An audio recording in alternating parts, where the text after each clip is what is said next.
In a large green field surrounded by tall fences, the air was always filled with a special kind of energy. It was the sound of barking, of sharp commands being called out, and the steady thump of paws running on soft grass. This was the place where dogs learned to become heroes, the official canine training academy for the police force. And among all the dogs, there was one puppy who stood out from the very beginning. He was a German shepherd with a coat the color of rich, dark chocolate and eyes that shone with a bright, intelligent light. His name was Kai. From the moment he arrived as a fluffy, clumsy little guy, the trainers knew he was something special. He wasn't the biggest or the loudest, but he had a way of watching everything, of understanding things almost before they were said. When the other puppies were tumbling over each other in a playful pile, Kai would be sitting just a little bit apart, his head tilted, listening to the trainers talk, as if he were trying to learn the secrets of their world. His first test was a simple one, finding a toy hidden under a blanket. While the other dogs sniffed around randomly, Kai took a quick look around the room, seemed to mark the spot in his mind, and went directly to it, pulling the blanket back with his nose to reveal his prize. The trainers nodded at each other, impressed. This one had potential. As the weeks turned into months, Kai's training became more serious. He was paired with a young officer, a patient man with a gentle voice who saw the incredible potential in the young dog. They became an inseparable pair. They practiced obedience for hours every day. The officer would say, "Stay," and Kai would freeze in place, not moving a muscle even when a ball was rolled right past his nose. He learned to heel perfectly, walking right by his officer's side without ever needing a leash. He could jump over high fences, crawl through narrow tunnels, and run across wobbly bridges without a moment's hesitation. He was strong, fast, and incredibly smart, but Kai's real talent was in his nose. The trainers would hide small objects in a field of tall grass, things like a key or a wallet, and Kai would find them every single time. It was like a superpower. They would watch him run, his nose close to the ground, twitching as he picked up a scent that was invisible to everyone else.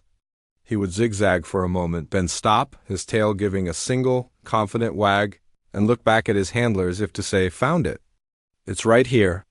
The trainers would often gather to watch him work, whispering to each other about how he was a natural, a once-in-a-lifetime dog who was destined for great things. He was on the fast track to becoming one of the best police dogs the Academy had ever produced. The young officer who trained him felt a surge of pride every time they worked together. He could already imagine them out on the streets, partners in keeping the city safe. Then came the day that everything changed. It was time for the next phase of training, controlled aggression. This was the part that separated the good dogs from the great police dogs. They had to learn how to confront a suspect, to bark fiercely on command, and, if necessary, to apprehend them by holding onto their arm with a firm, but not harmful, grip. A trainer dressed in a thick, padded suit looking like a big, white robot came out into the field. He was the bad guy. The officer gave Kai the command to watch him. Kai sat, his ears perked, his eyes locked on the strange figure. He seemed curious but not aggressive. The officer gave the command, a sharp, clear word he had used 100 times before. But this time it was different. This time he wanted Kai to be a protector. The man in the padded suit took a step forward, waving his arms. The officer gave the command to bark. Kai looked up at his officer, his head tilted in confusion. Then he looked back at the man in the suit. He let out a small woof, but it sounded more like a question than a warning. The trainer in the suit took another step, making a low, growling sound.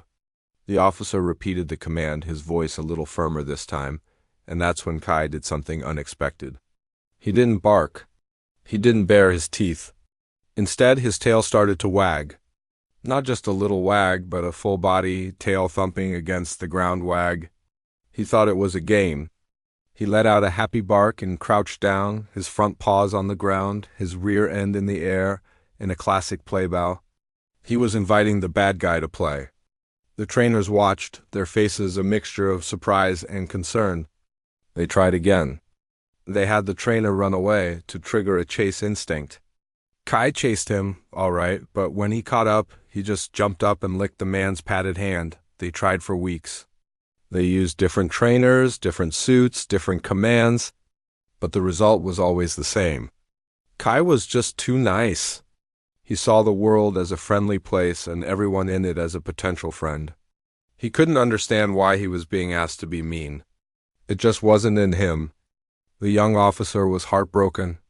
He would spend extra time with Kai after the other trainers had gone home, trying to explain it to him, but Kai would just lick his face, happy to have his friend's attention, completely unaware that he was failing the most important test of his life. Finally, the head trainer, a man who had been at the academy for over 20 years and had seen hundreds of dogs come and go, had to make the call. It was a quiet, sad conversation in his office. The young officer sat there, his shoulders slumped, as the head trainer explained the situation. "Look," he said, his voice soft but firm, "he's a fantastic dog. One of the smartest I've ever seen. But he doesn't have the edge. He doesn't have what it takes to confront a dangerous person. Out on the street, that hesitation, that friendliness could get someone hurt. It could get him hurt. We can't put him in that position. It wouldn't be fair to him, and it wouldn't be fair to our officers." The decision was made. Kai was officially washed out of the program. The paperwork was stamped with words that felt like a failure. Unsuitable for service. Lacks required aggression. For the young officer, saying goodbye was one of the hardest things he ever had to do. He knelt down and wrapped his arms around Kai's neck, burying his face in his soft fur. "I'm sorry, boy," he whispered. "I'm so sorry." Kai, sensing his friend's sadness, licked his ear, trying his best to comfort him. He still didn't understand. All he knew was that his routine was broken, his best friend was gone, and he was being led to a different kennel. One that was quiet and empty. Days turned into a week, then 2. Kai was no longer on the training field. He was in a small, sterile kennel, waiting. The excitement was gone from his eyes. He would lie on his blanket, his head resting on his paws, watching the door, hoping to see his officer walk in. But he never did. Soon, he was moved again, this time to a foster home. It was a kind family with a big backyard and children who loved to play with him. They gave him good food and a soft bed, but Kai felt lost. He had been trained for a purpose, for a job. He was used to having tasks, to working with a partner. Now he just wandered around the house and yard, a dog without a mission. He was still the same smart, loving, and gentle dog, but a shadow of his former self, a hero who had never gotten the chance to be one. He would often sit by the window, looking out at the street, as if waiting for a secret mission that he didn't know was already on its way. The world for Kai had shrunk to the size of a quiet suburban house and a green backyard that felt much too big for just one dog. His days followed a gentle, predictable rhythm. In the morning, the kind woman who was his foster mom would let him out into the dewy grass. He would do his business, then wander the perimeter, his nose twitching at the smells left by the night cats, raccoons, the early morning birds. But there was no purpose to it, no mission. It was just passing time. He would eat his breakfast, a good quality kibble that tasted like nothing, and then settle by the back door, waiting. He wasn't always sure what he was waiting for, but a deep, instinctual part of him still listened for the sound of a specific car, the jingle of a particular set of keys, the sharp, happy command of his old partner. But those sounds never came. The family was nice. The children would try to play fetch with him, and he would oblige, trotting after the ball and bringing it back, dropping it at their feet without the spark of joy he once had. It was a task, not a game. He had been trained to retrieve, and so he retrieved. They would hug him, and he would stand still, a warm, furry statue, accepting their affection but unable to fully return it. It was as if a part of him had been switched off when he left the academy. The brilliant, focused light in his eyes had dimmed to a soft, sad glow. He was a good dog, a quiet dog, a polite dog, but he wasn't a working dog, and, without a job, he felt like a ship without a rudder, just drifting. One afternoon, his foster mom clipped the leash onto his collar. "Come on, boy," she said, her voice gentle. "Let's go for a walk. A little change of scenery." They didn't go to their usual street. Instead, they walked a few extra blocks to a large park Kai had never seen before. It was a beautiful day. The sun was warm, but a cool breeze rustled the leaves of the big oak trees, sending showers of red and gold dancing down onto the grass. The air was filled with the happy shouts of children playing on a swing set and the distant hum of traffic. It was a peaceful, happy place, and for a moment, Kai's ears perked up with a flicker of interest. His foster mom unclipped his leash in the designated dog area, a wide open space where a few other dogs were chasing each other in joyful, chaotic circles. Kai watched them for a moment, his head tilted, but he didn't join in. He wasn't interested in the rough-and-tumble play. Instead, he noticed a group of young children nearby who weren't playing with dogs, but with a bright red ball. They were laughing and kicking it around, and one of them accidentally sent it rolling right towards Kai. It stopped at his paws. One of the little girls, no older than 6 with pigtails flying, ran up to him. She stopped a few feet away, a little shy. Can we have our ball back?" she asked in a small voice. Kai looked at the girl, then down at the ball. He didn't bark or lunge. He simply nudged the ball with his nose, rolling it gently back towards her. The girl's face broke into a wide smile. "Thank you," she yelled and ran back to her friends. From that moment on, Kai became their silent, furry guardian. He didn't play with them, but he followed them at a safe distance, lying down in the grass whenever they stopped, a calm, watchful presence. When the ball rolled away again, he would always be the one to patiently nudge it back. He had found a small temporary purpose. Sitting on a wooden bench a little way off, a man watched this quiet exchange. He was dressed simply in a worn-out jacket and jeans, a beanie pulled low over his forehead. He had a book open on his lap, but he hadn't turned a page in 10 minutes. His attention was completely captured by the gentle German shepherd and the group of children. He saw the way the dog moved, not with the frantic energy of a pet, but with a calm, deliberate grace. He saw the intelligence in its eyes as it observed the children, the way it seemed to understand their game without being part of it. There was a sadness there, too, a kind of quiet dignity in the way the dog held itself, as if it were carrying a weight no one else could see. The man felt a strange pull, a sense of connection to this animal he'd never met before. After a while, the children's parents called them to leave. The little girl with the pigtails ran over to Kai one last time and gave his head a quick, gentle pat. "Bye, doggy," she said, before running off. Now alone, Kai stood for a moment, watching them go.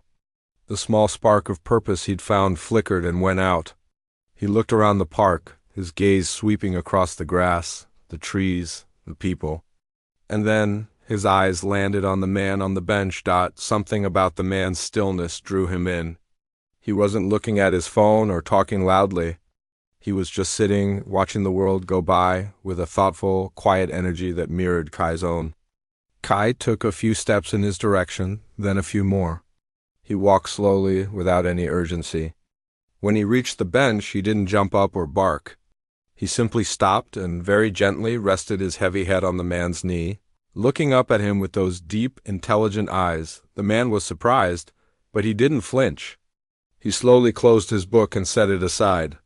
He looked down into the dog's face, and for a long moment they just looked at each other. It felt like a silent conversation. The man saw the loyalty, the intelligence, and the deep-seated sadness in the dog's eyes. Kai saw a kindness, a stillness, and an understanding in the man's gaze that he hadn't felt since he'd left his training officer. The man slowly lifted his hand and began to scratch Kai behind the ears, his fingers finding the exact spot that made the dog's legs start to thump softly against the ground. "Well, hello there," the man said, his voice a low, soft rumble. "Aren't you a gentleman?" Just then, Kai's foster mom, who had been talking to another dog owner nearby, walked over. "Oh, I'm so sorry. Is he bothering you?" she asked, a little flustered. The man looked up, a small, warm smile on his face. "Not at all," he said. "He's perfect. We were just getting acquainted." He continued to stroke Kai's head. "He's a special dog. You can tell just by looking at him." The foster mom sighed, a mix of affection and sadness in her voice. He's the best. It's such a shame." The man's curiosity was piqued. A shame? What do you mean? He was in training to be a police dog, she explained. Top of his class, they said. Smartest one they'd ever seen, but he didn't make it. What happened? They said he was too nice, she said, shaking her head.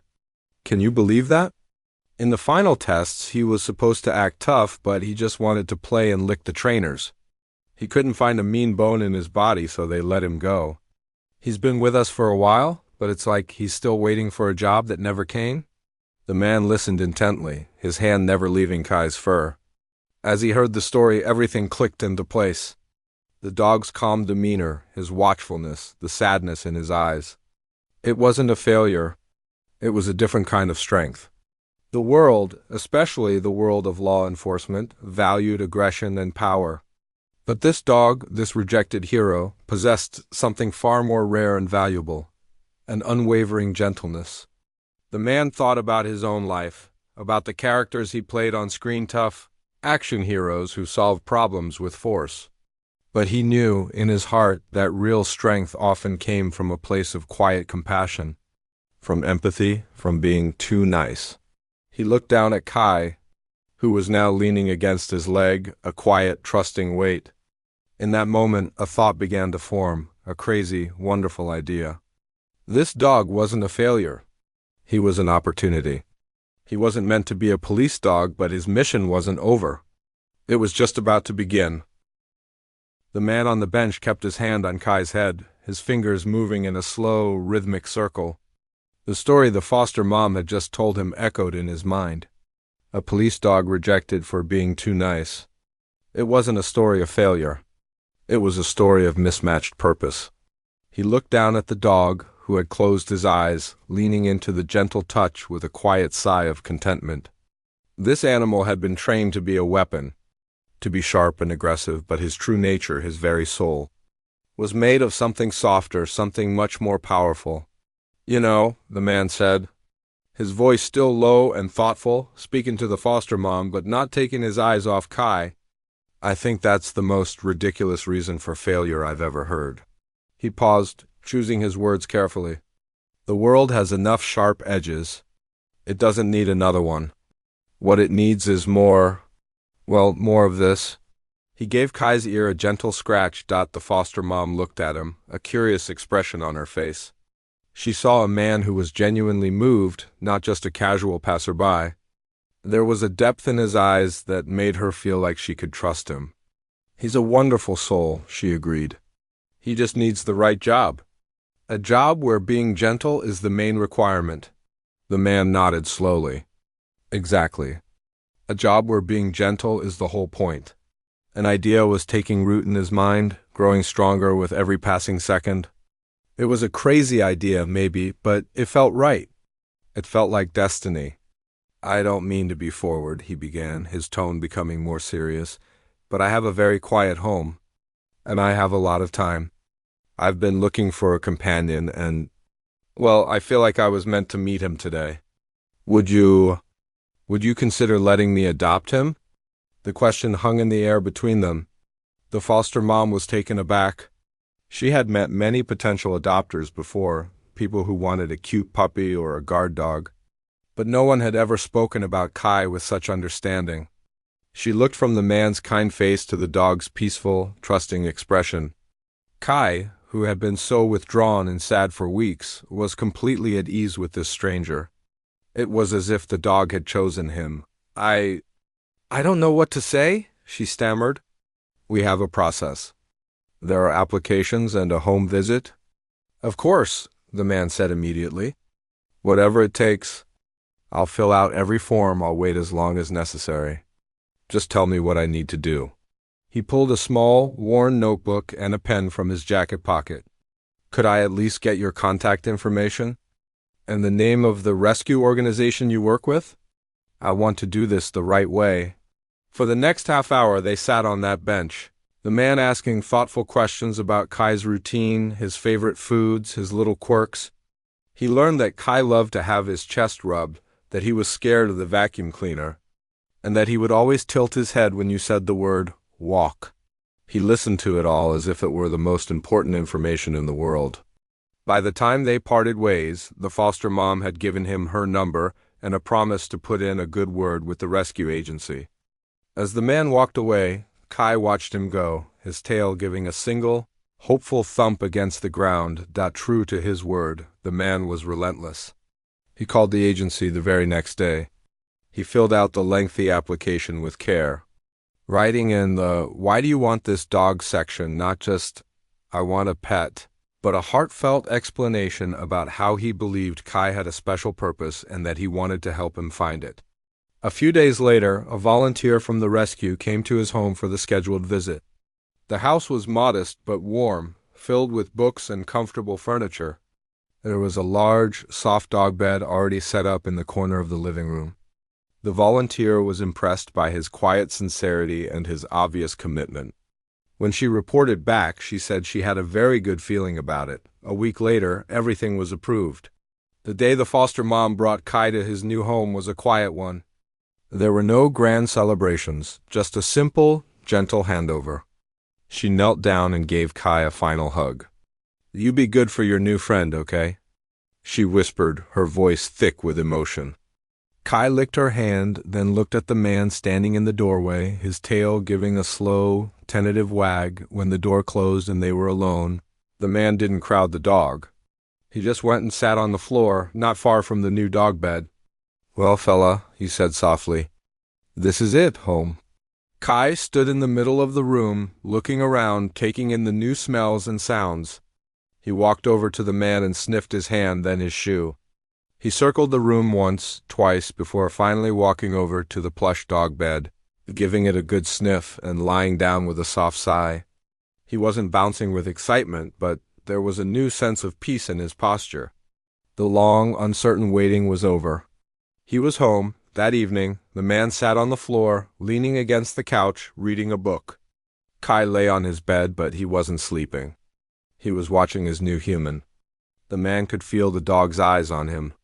After a while, Kai got up, trotted over, and laid his head on the man's thigh, just like he had in the park. It was his way of saying, "I'm here. I'm with you."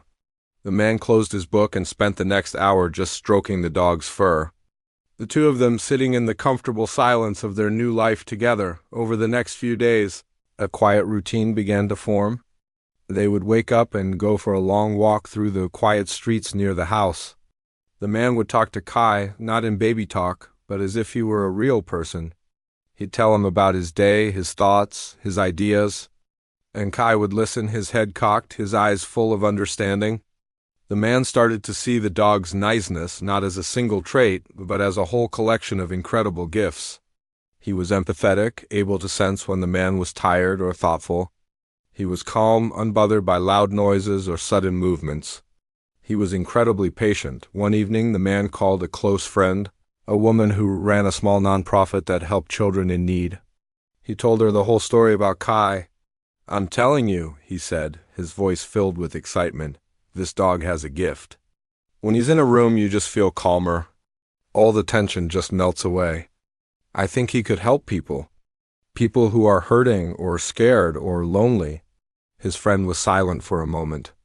"You know," she said slowly, "what you're describing is a therapy dog.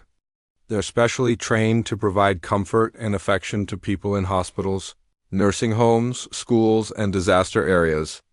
It's a real job, a very important one. And not every dog can do it. They have to be exceptionally gentle and intuitive." A light bulb went off in the man's head. That's it. That's his mission.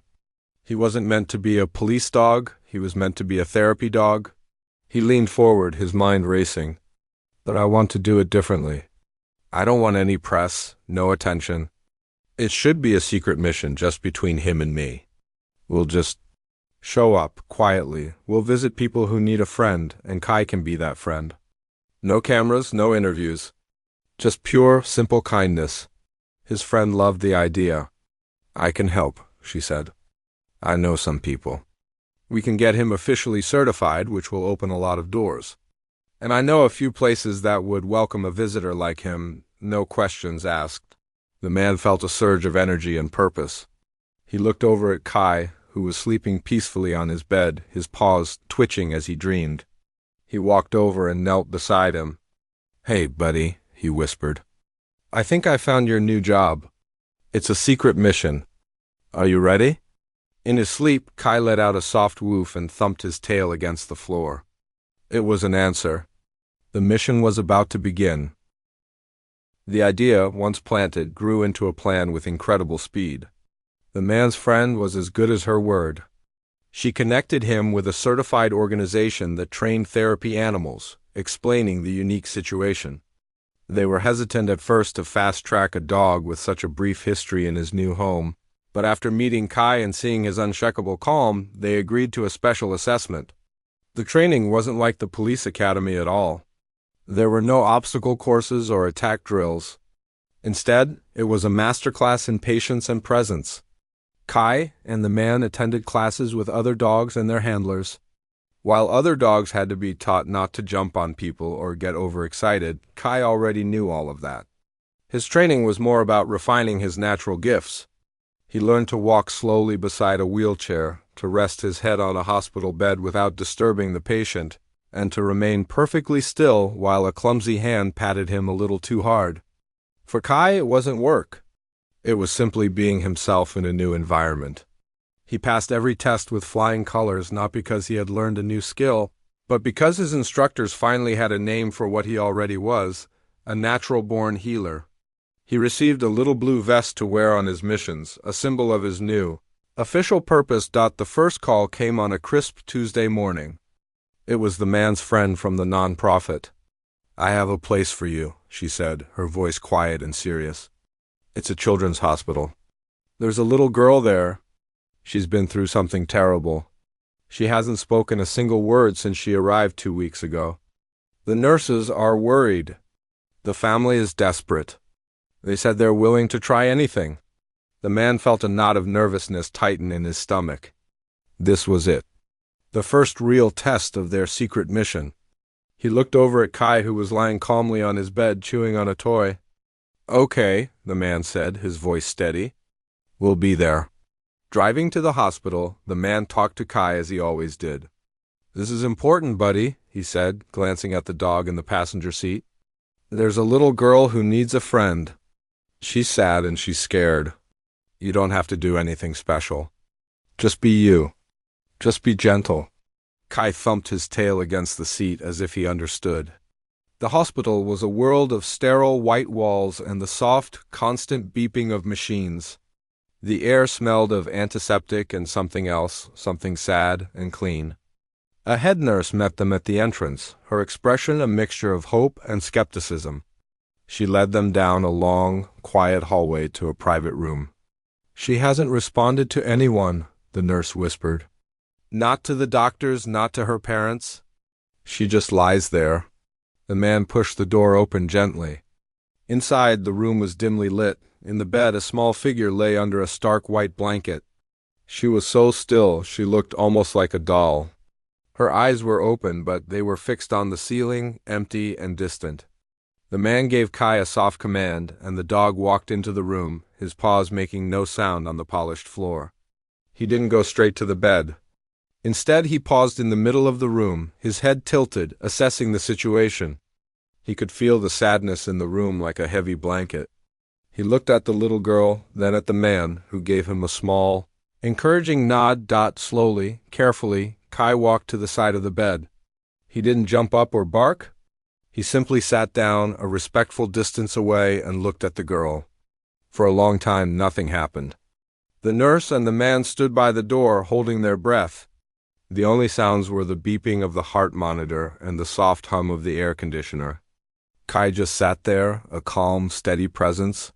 He wasn't demanding attention. He was just offering it. After what felt like an eternity, Kai lay down on the floor, resting his chin on his paws, his eyes still on the little girl. He let out a soft, contented sigh, and that's when something shifted. The little girl's eyes, which had been staring at the ceiling for so long, slowly moved.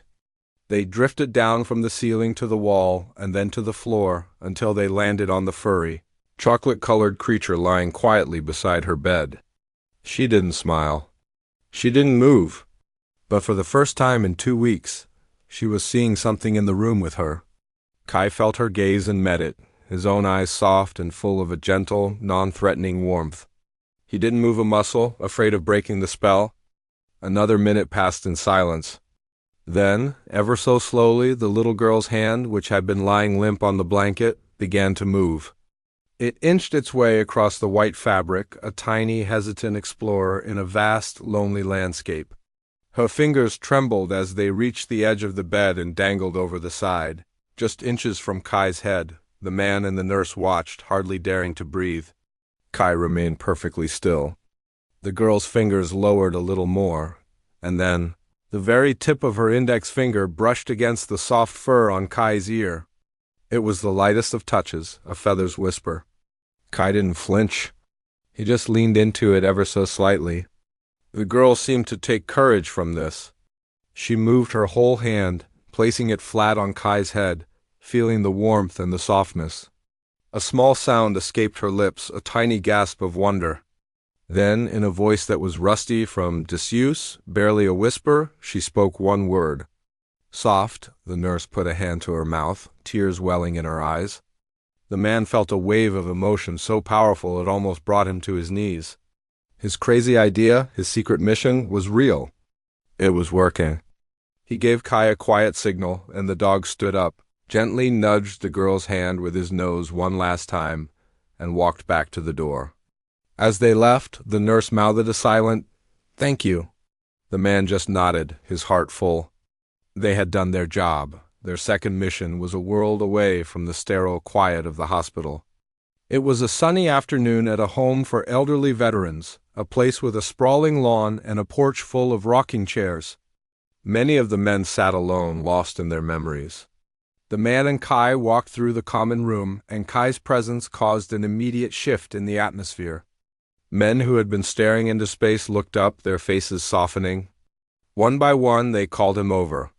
Kai moved from chair to chair, accepting gentle pats and scratches, his tail giving a slow, steady wag for each person. He stopped at the feet of one old man who was particularly gruff, his arms crossed tightly over his chest, staring out the window. Kai didn't ask for attention.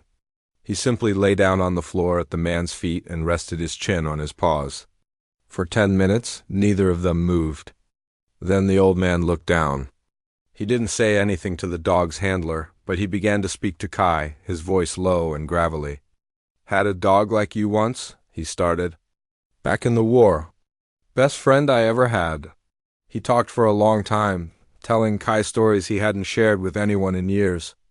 Kai just listened, his quiet presence giving the old man the safe space he needed to let a little bit of his past go.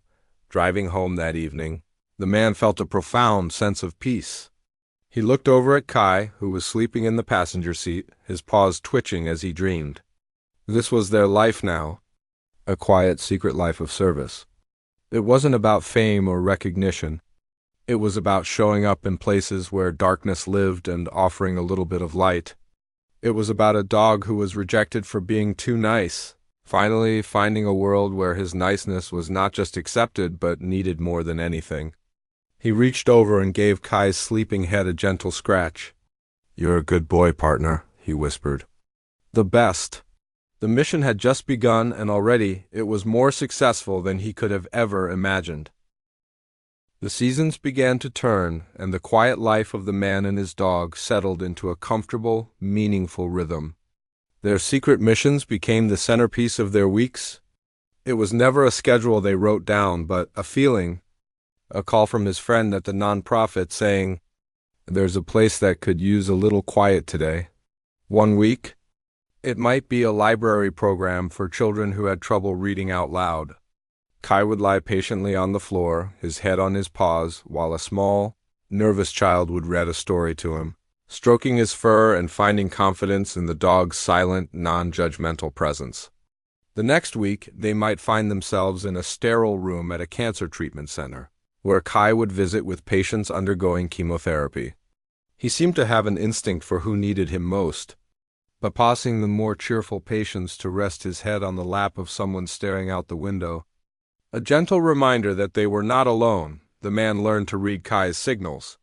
He could see the subtle shift in the dog's posture when he was getting tired, or the way his ears would perk up when he sensed a particular kind of sadness in a room. He became more than just a handler. He was an interpreter, a partner, a bridge between the dog's gentle soul and the people who needed it. The man found a profound sense of purpose in this work that he had never found in his busy public life. It was quiet, it was humble, and it was real. He was no longer just a man living in a house. He was part of a team, a duo dedicated to delivering small, powerful moments of peace. Of course, a secret, even a quiet one, is hard to keep forever in a world filled with phones and social media. The story didn't break with a flash of cameras or a screaming headline. It started with a whisper. It was a photograph, posted online by the mother of the little girl in the hospital, the one who had spoken her first word to Kai. The picture was simple. It just showed the girl's small hand resting on Kai's head, her face turned towards him with the faintest hint of a smile. The caption read, "A miracle with fur. We don't know who you are, kind stranger, but your dog gave our daughter her voice back. We will be forever grateful." The post was shared by a nurse, then by a hospital administrator, then by a local news blog. People were captivated by the story. A mysterious, gentle dog and his quiet owner appearing out of nowhere to bring comfort. Soon, other people they had visited began to share their own stories. A photo from the veteran's home, showing the gruff old man with his hand on Kai's back, a genuine smile on his face. A short video from a grief support group, showing Kai moving from person to person, offering a moment of solace to each one. The man's face was often turned away or partially hidden, and he was never named. He became known simply as Kai's person, and Kai became the miracle dog. The man felt a pang of anxiety when he first saw the posts. He worried that the attention would ruin everything, that their missions would become a media circus. But something strange happened. The fame, if you could call it that, was gentle, just like their work. When they went out, people would sometimes recognize Kai. They wouldn't shout or crowd them. They would just offer a quiet, knowing smile, a nod of respect. They understood that this was something special, something to be protected. Instead of making their work harder, the growing awareness made it easier. More hospitals, more schools, more centers for healing began to reach out. Not because a famous person was involved, but because they had heard about a dog with an extraordinary gift for kindness. The most unexpected response came one afternoon in the mail. It was a plain, business-sized envelope with no return address. Inside was a short, handwritten letter. The man opened it and recognized the name at the bottom with a start. It was from the head trainer at the police academy, the man who had made the final decision to wash Kai out of the program. The letter was simple and to the point. It read, "I saw the story about your dog. I have to be honest, it made me think hard about the choices I make. I saw a failure in your dog because he didn't fit the one specific mold I needed him to fit. You saw a gift. I was wrong. Not about my decision for my unit, but about what I perceived as a weakness. You've shown the world it's the greatest strength of all. Thank you for giving him the mission he was always meant for. He is a hero, just a different kind than we were training him to be." The man read the letter twice, a deep sense of peace settling over him. He folded it carefully and put it away. This was the final piece of the puzzle, the last bit of closure. Kai wasn't a failure. He had never been a failure. He was just a different kind of hero, waiting for the right world to appreciate him. One evening, months later, the man and Kai returned home after a particularly long day. They had visited a shelter for families who had lost everything in a fire. The air had been thick with grief and fear, but Kai had moved through the crowd, a calm, steady anchor in a sea of chaos. He had sat with a mother who couldn't stop crying, had let a little boy hug him so tightly the man worried for a moment, until he saw the boy's shoulders finally relax. They were both exhausted, back in the quiet of their home. The man took off Kai's little blue vest and hung it on a hook by the door. It was worn and soft from so many uses. Kai walked over to his water bowl for a long drink, then came and rested his head on the man's knee, just as he had done on that first day in the park.